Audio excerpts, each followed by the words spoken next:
Hey everybody, this is Harry, Grumpy Old Man, and my hair is all messed up today. Parted differently, whatever. This is my fourth time making this video. I attempted 3 times the other night, and I was tired, crabby, hurting, and it just didn't come out right. But this is my thoughts on the film Shadow of Doubt. This was our Grumpy Old Man pick for the month of March. Um, Picked by Bob of the North. Um, I guess James wants a name. The Portsmouth Mauler. I don't know what to call him. Um, James with his hand up a puppet's ass. Banjo J. He wants a nickname for Jay. Jay, I guess, don't like Banjo J. So, anyways, we'll think of something for him. Anyways, 1943, Shadow of a Doubt, Joseph Cotton, Teresa Wright, and Henry Travers is in this film, who played Clarence, and It's a Wonderful Life, the angel who needed to get his wings. So if you have seen that film first, and honest to God, I don't know if anybody else has done this, but if you have watched It's a Wonderful Life first, and anytime you see Henry Travers in any other movie, you automatically think he's going to be Clarence in every movie. And this one was no different. I always figured him to be Clarence, and even though he wasn't, and I like the film. So, Human Cronin's in it as well. Plays a creepy friend of Henry's, who talks about ways of poisoning and killing, bumping off people in the movie. I enjoyed the film. This is the third time I've watched it in my lifetime, as far as I remember.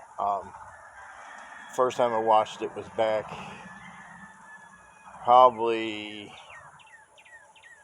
on television, either Turner Classic Movies or something like that. But that's neither here nor there, as Ian would say. And I watched it when I first got the Blu-ray set, which I have in the house. I didn't bring it out this time. And then I watched it again for about 2 weeks ago. I watched it, and I was very intrigued by it. Joseph Cotton. Joseph Cotton's pretty much good in anything that he does. He comes from the Mercury Theater group of Orson Welles. Joseph Cotton's famous for being in Citizen Kane. Before this, which was a big film for him, a flop at the time, but it was a big film. Then there's Teresa Wright, who's in this film, young actress, who I did not care for at all. Really, I didn't like her performance. She comes off as very creepy to me. My neighbors, actually Janet's cousins, my wife's cousins, live right across the street. Lived here for years and didn't know it. So, anyways, she comes off as kind of creepy because she idolizes her uncle to a point where it seems, to me, it comes off as sexual. The way she looks at him and idolizes him and everything. And that's probably not the case. I guess it's a different time period, the 1940s. Matter of fact, the whole family in this film, the mother is very nice, naive. The whole family's kind of naive and nice. All American, your typical all American film family. No issues at all whatsoever in this family except for the brother, which is Joseph Cotton's character, who decides to come back home after so many years. He is known as the Merry Widow Maker. And I think that's what he was called.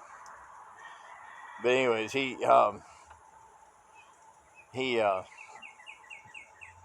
he's hiding from the law, and he comes to this town, and he lives in the house. And this is just like rambling.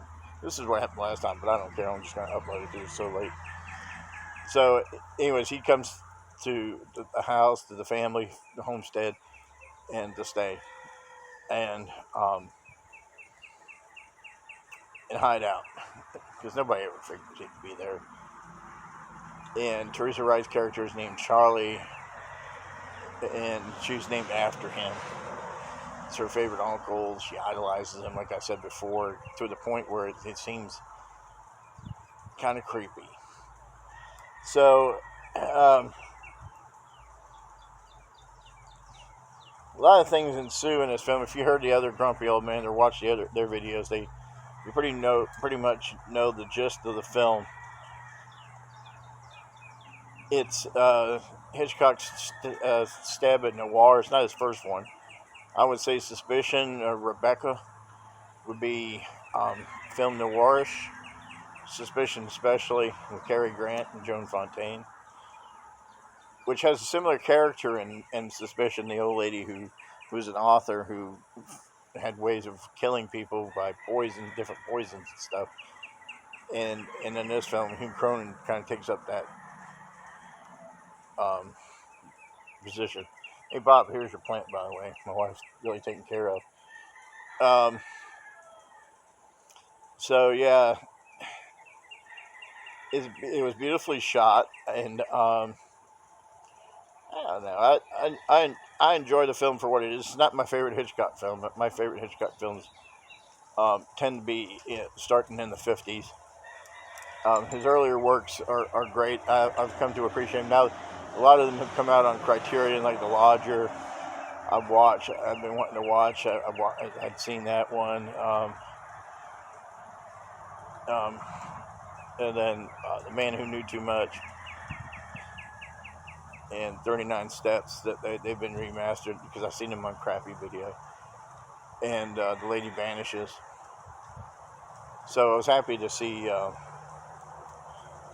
this one. And everybody's coming in today, my neighbors. So yeah, I was happy to watch it again and enjoy it. And it's worth a watch. I mean, it's not a bad film. It's just kind of weird. One of the scenes too is like once Joseph got in this spoiler alert, Joseph Cotton finds out that Teresa, his niece, knows what's going on, what's cooking, and then he tries to bump her off, and she goes to the garage. She's supposed to give a speech to a women's league, and that night, and she goes into the garage to get the car. The car's running. There's no key, and the garage is full of carbon monoxide. Then he closes and locks the door, and gets me as Hugh Cronin walks by and says, "Oh, somebody's banging on the door and the car is running and they're screaming for help." He doesn't go over there to help. He goes inside the house and gets help, but he doesn't help her right away. They find her passed out. But nobody ever offers to take her to the hospital or the doctors. They offer to rub her feet once she comes to. I guess she's fine, but they don't think about taking her to the hospital or anything like that. It's little crazy stuff like that I noticed, and that was why I said but the video I done before this that I made, it was kind of negative because I was just pointing out bad stuff about it. But I want to say the acting was really good in this.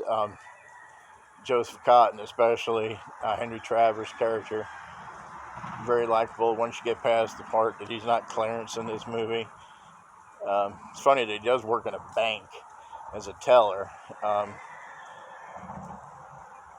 If you know It's a Wonderful Life, he doesn't work in a bank, but that's some similarity there.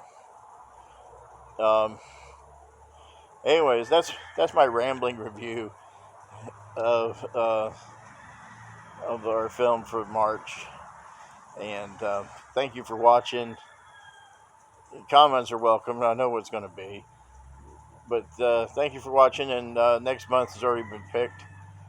It is Rick's pick, and we're doing Ten Commandments. But not the silent version, which was directed by Cecil DeMille, but the Charlton Heston version from the 50s. So, should be interesting. I got the 4K coming in next week.